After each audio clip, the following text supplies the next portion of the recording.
Hello again, everyone. Edwin Learnard back once again. In this YouTube astrological segment, I am going to be talking about the August 15th, 2019 full moon in Aquarius. Now, as far as, the full moon basic meaning, for those of you that may not know, a lot of this could be about a full outpouring of emotions that have been pent up for some time, finally unleashed, that have been repressed and suppressed for a prolonged period, and could really be about uninhibited, unrestrained emotional expression. Or Aquarius energy could be very erratic and sporadic. The emotions can come out very spontaneously, really a shock to others, and could be very, very unpredictable and wild. I had a friend of mine has an Aquarius moon in his chart. He was born on a full moon, actually, and I can remember one outburst he had where it's just like his arms were just like moving like on a random generator. He knocked a remote control off a couch, because he got angry at me about something. So expect something very, you might be have to expect something very, very spontaneous, very unpredictable, and something you didn't really anticipate as far as an emotional outburst from someone at this time, at least a greater propensity for that. Now, another thing, this way this can manifest, this could be about going public with something like Aquarius-like, such as something innovative, something with aerospace, astrology, something futuristic, something connected with astronomy. And you might see a lot of inventors being very busy finalizing their ideas and attempting to get patents for their innovations and ingenious ideas at this time.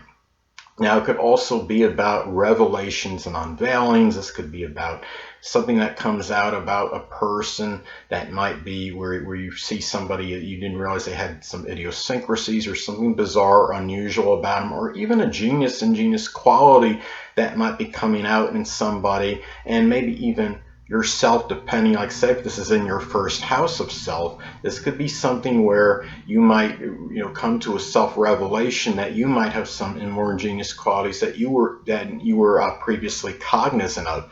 Now, the thing about this too is this could also be a greater propensity for accidents at this time. Emotions can be on full throttle in this time.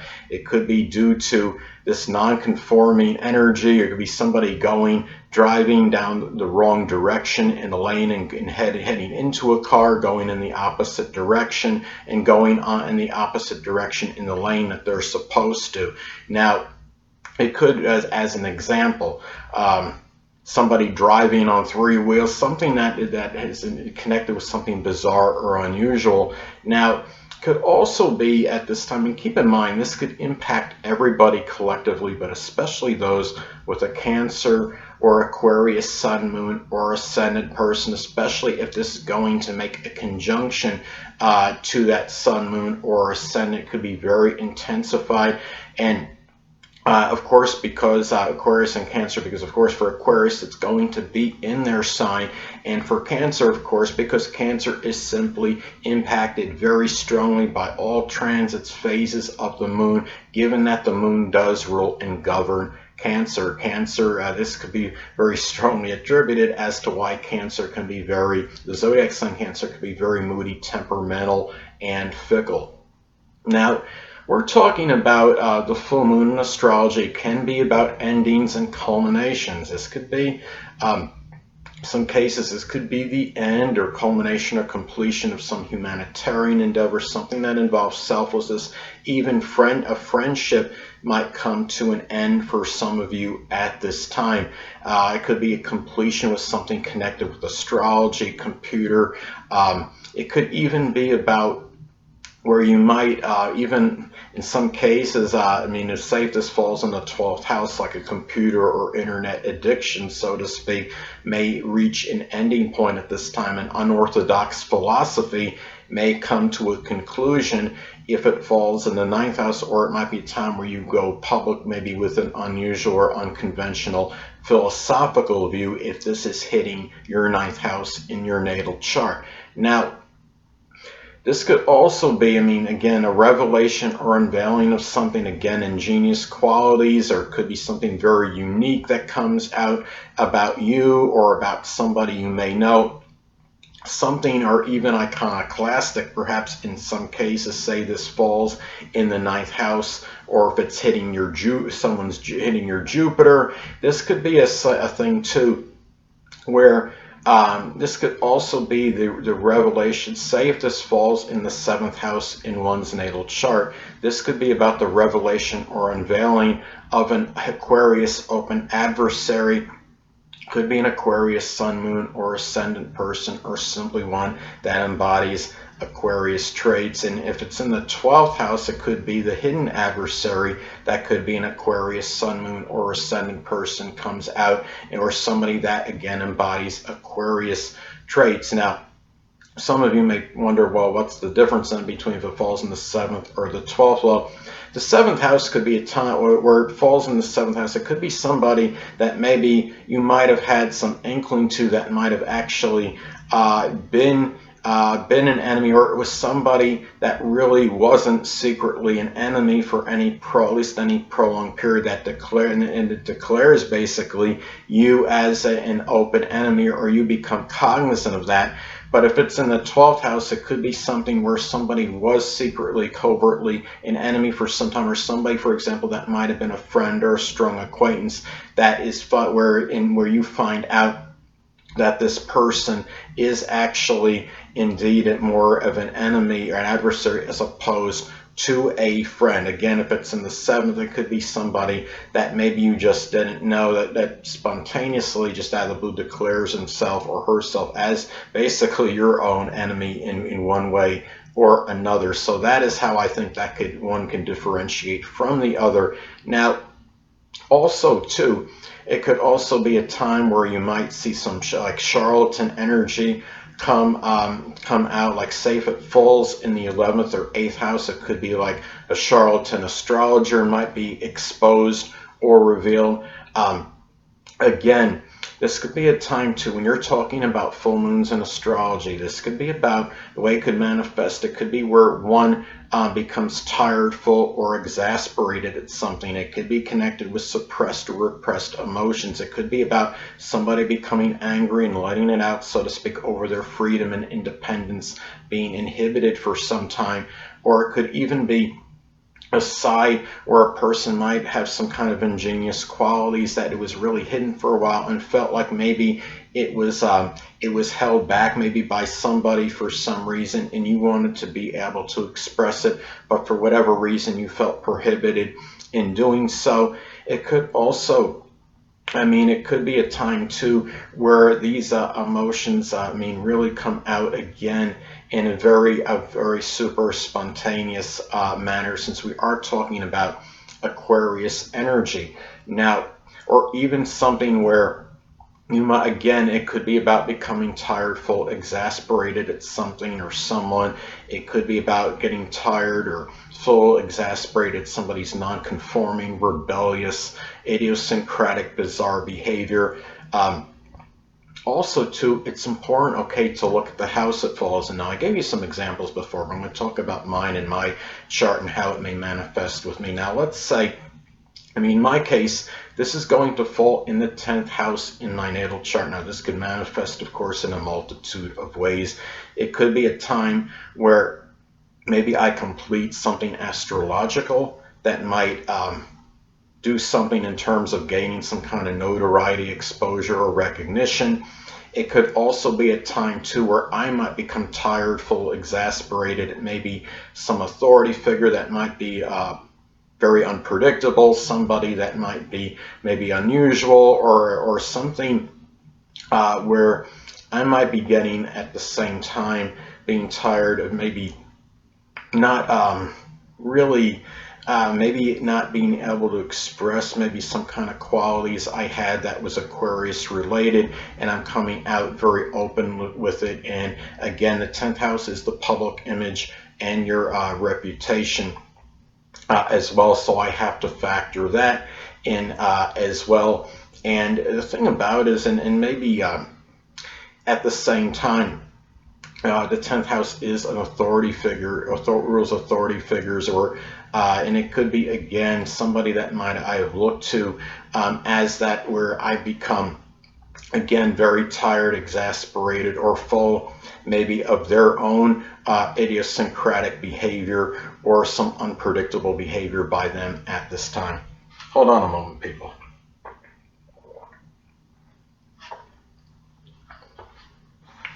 Now, again, this could also be now, it's important to look at the aspects it makes to points in your chart, as of course this could impact the delineation and interpretation. Now, mine is going to make a square to my natal Taurus ascendant, very tight square at that. Now, the way I think this might pan out and express itself is the fact that you have to remember that Aquarius energy is very progressive and forward moving, and it could be something career related, given that it's in the 10th house.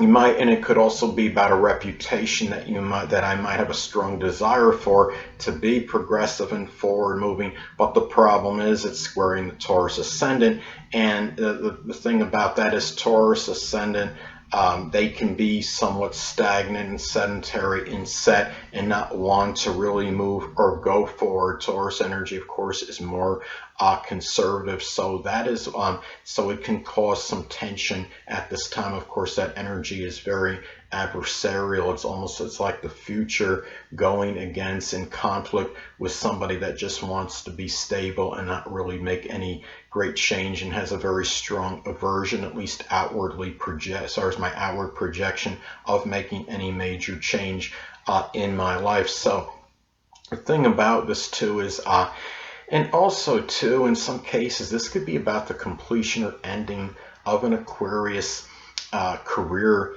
in many instances, especially if it falls what I call one of the money houses, one of the work houses in the chart. If it falls in the 2nd, 6th, or 10th house in one's natal chart, it could be something that might be ending, something with aerospace, computers, electronics, innovation, astronomy, astrology, any esoteric type of field.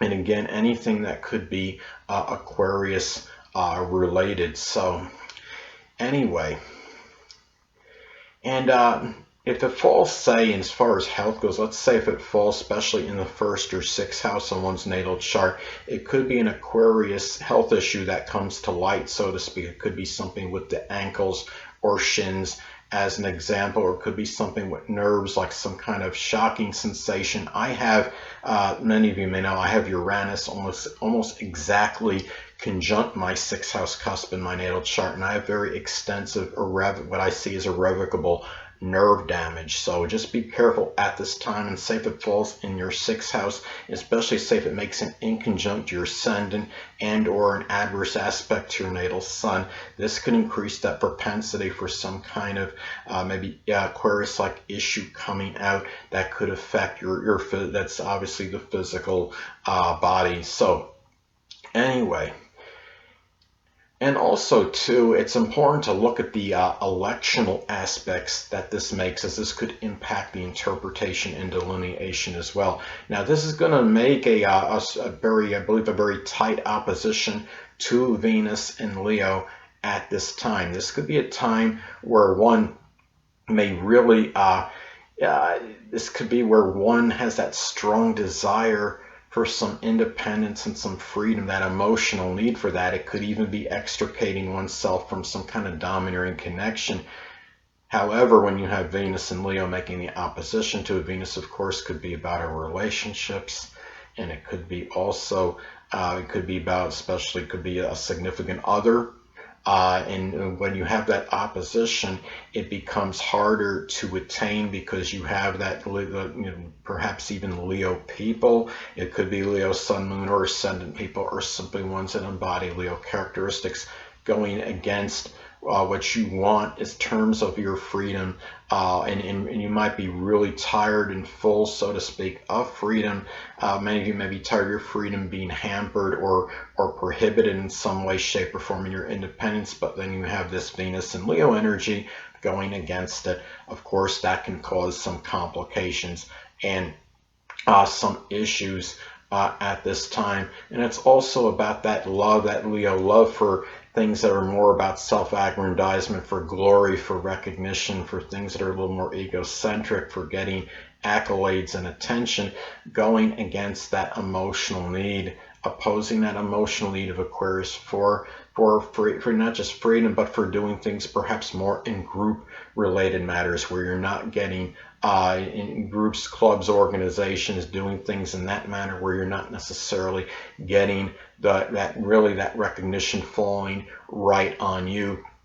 So anyway, well, another thing to look at too is the fact that this is going, I mean, if you look at Sabian symbols, this is going to be at 22 degrees Aquarius. And the way this could pan out, this could be a time where it could be, if you're finishing something Aquarius related at this time, it might be very auspicious to do it where you're collaborating with others. And even the fact that it's in Aquarius even by itself could indicate or suggest that it could be the finishing or completion of something that you may do with some friends or some acquaintances, something that could be group related. And it's also a time where it could be a little bit tiresome and painstaking finishing something, because it's 22nd degree, could indicate doing things a lot through that trial and error type of manner, so to speak. It's kind of like somebody that's working on rockets, for example, forgetting to put a frictionless space bearing on their rocket in order to cut down on electromagnetic interference or what have you, or whatever the reason is for that. And it's like for example, not putting that on at first and then trying to get something started without it being on, then realizing, becoming cognizant, well, no, I need to put this on. So it's a little bit, it's not like these things, Aquarius things, can't get done at this time, but being at this 22nd degree can make it such where there might be more trial and error, and it might be making some certain mistakes before getting the product finalized, so to speak. So anyway, people, that's going to conclude this YouTube astrological segment for my take on the August 15th, 2019 full moon in Aquarius, part 1 of 2. And stay tuned next time, where I'll be giving you part 2 of my take on the August 15th, 2019 full moon in Aquarius. 2 things I want to get with you on before I head out. Firstly, the stars may impel but do not compel. And secondly, never isolate any single astrological element, aspect, planetary placement, position, configuration, influence, or what have you, and make an analysis of a person, astrologically speaking, based on this alone, because astrologically speaking, the person is the sum of all their components in their natal chart and not just one. Until next time, people, stay well.